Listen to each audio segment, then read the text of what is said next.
Hello YouTubers. So I convinced a friend of mine to buy this generator from Harbor Freight. He had a coupon for $89. So this is the unboxing of it. He asked me to work on a little bit. There's a couple things you need to do to this little generator to make it a little more reliable.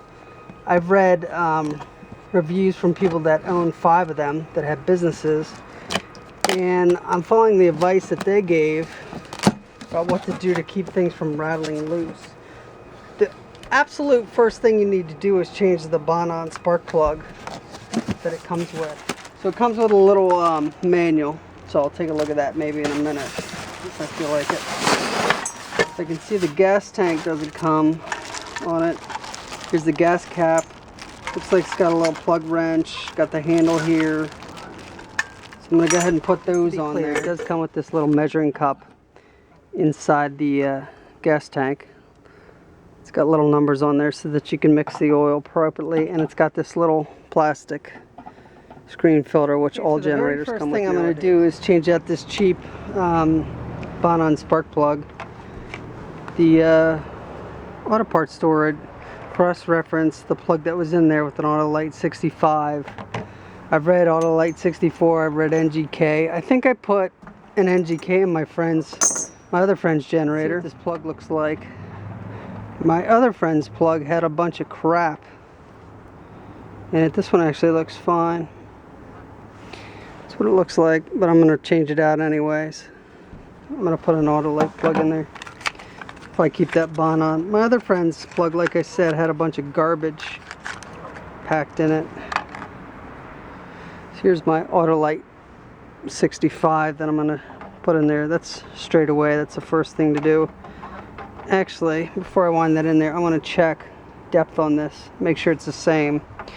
If this electrode would be longer, then it might strike the piston when this thing's running. So here I am using the tool they provided to tighten that plug up. Not too tight, just snug. This little guy's got a little spring in there. I think I showed you that in the other video. It should, hopefully, maybe not, pop right on there. Okay, went on there. Now I'm going to put this handle on there that it came with. It comes with these little screws. So I'm going to pop them in there.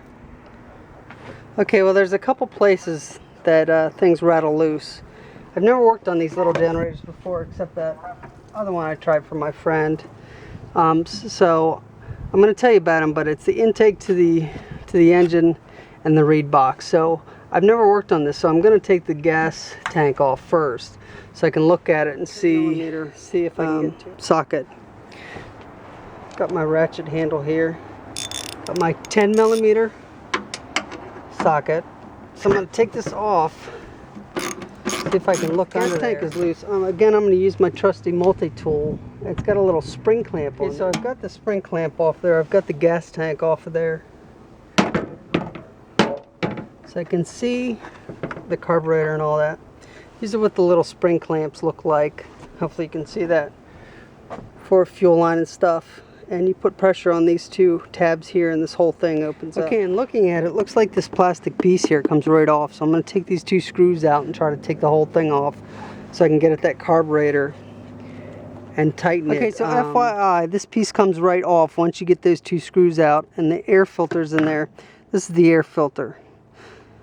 Keeps dust from going in the carburetor. So what I'm going to do is I'm going to take these 2 bolts off, and hopefully this, as well as this one, and hopefully this whole thing will slide right off and I can get to the carburetor and reed box so I can put a little Loctite on it so it doesn't rattle loose. Okay, so just FYI, they are 10mm, so I'm going to use my 10mm. That's kind of loose. I don't like that. 10mm socket.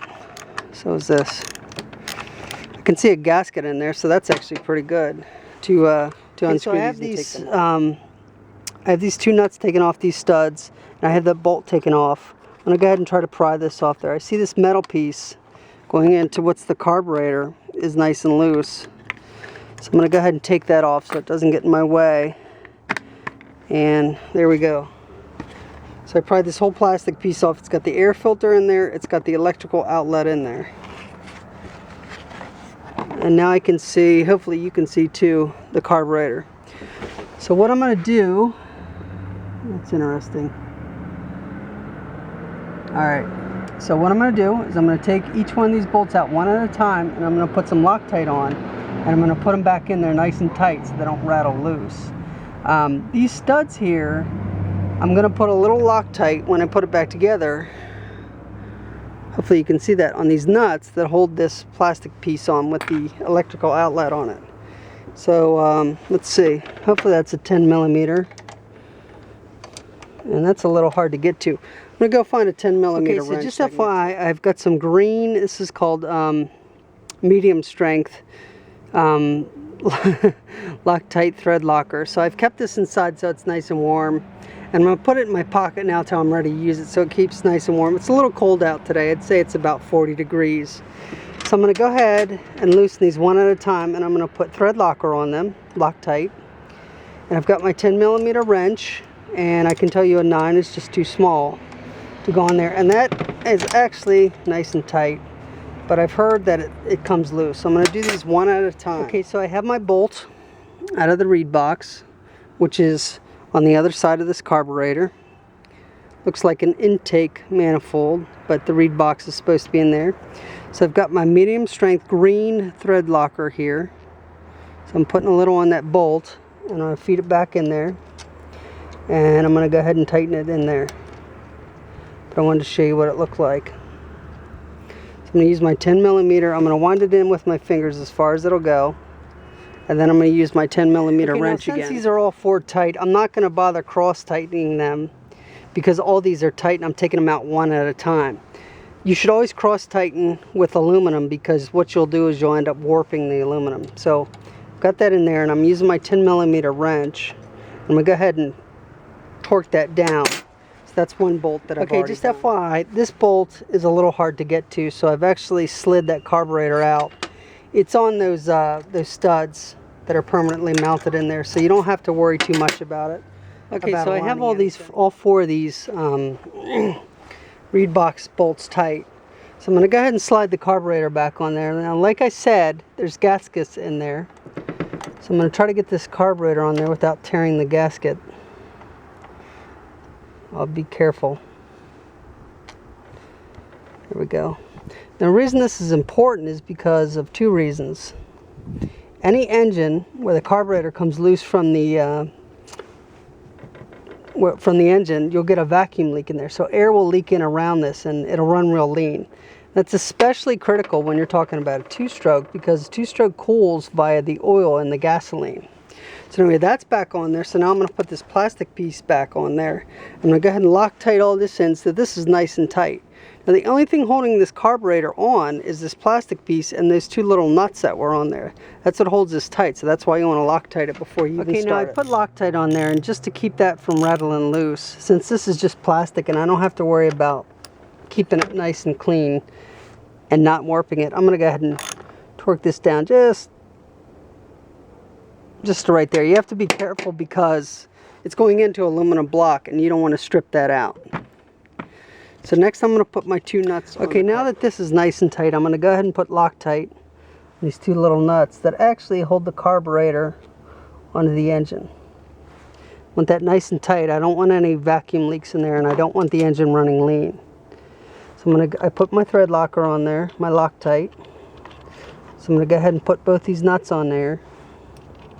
I'm not too worried about the cold today because I'm going to start this up after I'm done. It's going to get nice and warm. That green strength thread locker is good to 350 degrees Fahrenheit, so that should be good for the intake side of the engine. So I'm going to tighten these, and I'm going to be careful, but I want them tight, not too tight. I've been working on stuff for years, so I know how much pressure to apply. If you don't know, you should check the manuals or a manual and look at what kind of torque you should use. So I believe that's tight. I don't think I have any air leaks. Now I was originally going to put a filter in here, but I just don't want another place, sorry, a filter in the fuel line, but I don't want another place where it could get a potential leak. I can go ahead and put this back on there because I've got the carburetor tight. It's got two little tabs here,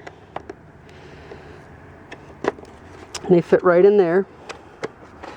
And excuse me, looks like that goes on there nice and okay. So this is back together. I put the plastic piece back in there over the air filter.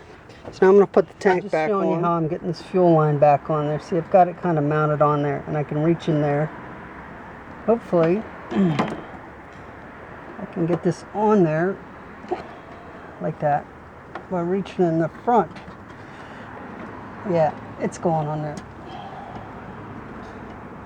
all the way. So now I got to put that spring clamp back on. Hopefully you can see that. I've worked that spring clamp up with my finger, and I'm going to relieve pressure. I'll put it back on there. It wasn't so bad. Okay, so they're back in there. They're finger tight. So I'm going to take my ratchet and I'm going to tighten them down.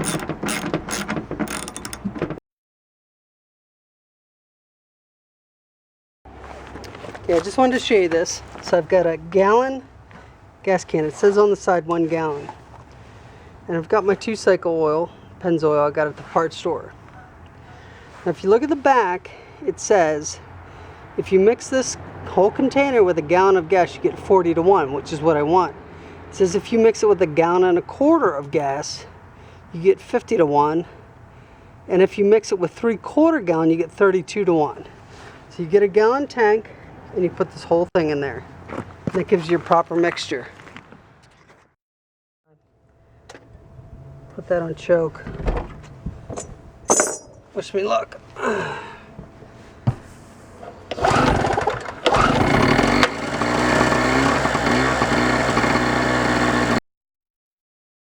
So at 40-to-1, even when you start it up the first time, it barely even smokes and runs fairly smooth.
And again, I've just went through the break-in procedure that I read online, and if you can find a coupon and you can get this guy on sale for $89, puts out about 800 to 900 watts, 800 watts nominal, 900 watts max, and it makes a great little backup generator in case of a storm or a hurricane or something. So might be worth the extra price just to kind of keep it, maybe break it in and start it up once in a while and keep it around the garage just in case you might need it.